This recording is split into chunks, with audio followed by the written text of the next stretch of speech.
নমস্কার, আমি ডক্টর মিঠু মুখার্জি। আমি আজকে মঙ্গলের সাথে যদি কোনো গ্রহ বসে থাকে তার কি রেমেডি করবেন বলুন। মানে যেগুলোতে আপনাদের প্রবলেম বেশি আছে, যেমন রাহু মঙ্গল, রাহু কেতু, মঙ্গল শনি। এবার ধরুন মঙ্গল আর কেতু যদি যুক্ত হয়, আপনি কেউ হনুমান মন্দিরে গিয়ে প্রত্যেক শনিবার বা মঙ্গলবার ধ্বজা লাগিয়ে আসবেন। মাসে একবার করলেই যথেষ্ট। আর মঙ্গল আর রাহু যদি যুক্ত হয়, যে সমস্ত মহিলাদের বা পুরুষদের এটা আছে রাহু এবং মঙ্গলযুক্ত, মানে চেষ্টা করবেন রান্নাঘরে ডাইনিং টেবিল বা রান্নাঘরে মেঝে লাগিয়ে, মানে নিচে পেতে বসে খাওয়ার অভ্যেস করা। এতে কি হয়, মঙ্গল স্ট্রং হয় এবং যে প্রবলেমগুলো আসতে থাকে রাহু মঙ্গলের ক্ষেত্রে সেগুলো বন্ধ হয়ে যায়।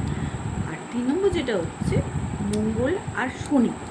মঙ্গল আর শনি যদি থেকে থাকে, ডিপ মেডিটেশন করুন। মানে পেট বা হাড় বাইরে নিচে বাইরে, মানে ভিতর বাইরে যে রামদেব করে ওই মেডিটেশনটা করতে পারেন। খুবই ডিপলি মেডিটেশন বলা হয় এটাকে। আর তার সাথে করবেন মঙ্গলবার দিন পাশে বজরংবলীর মন্দির থাকলে সেখানে গিয়ে লাড্ডু, মানে লাড্ডু কিন্তু আপনার যে বোঁদের লাড্ডু ওই লাড্ডু নয়, অ্যাকচুয়াল যে বজরংবলীকে দেওয়া হয় যে লাড্ডু, সেই লাড্ডু দিয়ে পুজো দিয়ে আপনি খাবেন না সেই লাড্ডুটা, যে ওখানে যারা থাকবে নিরী লোক তাদেরকে খাইয়ে দিয়ে আসবেন প্রসাদটা। ভালো লাগলে লাইক কমেন্ট শেয়ার করবেন আর নিজেদের জীবনে প্রয়োগ করবেন। আমি বারবার বলি, খারাপ কিছু নয়, ক্ষতি কিছু হবে না। এটা মেডিসিন না যে ক্ষতি হয়ে যাবে, সাইড এফেক্ট হবে, এটার কোনো সাইড এফেক্ট নেই। যেগুলো দিচ্ছি আমার গুরুজির কাছে পাওয়া, সেগুলো থেকেই আমি দিচ্ছি।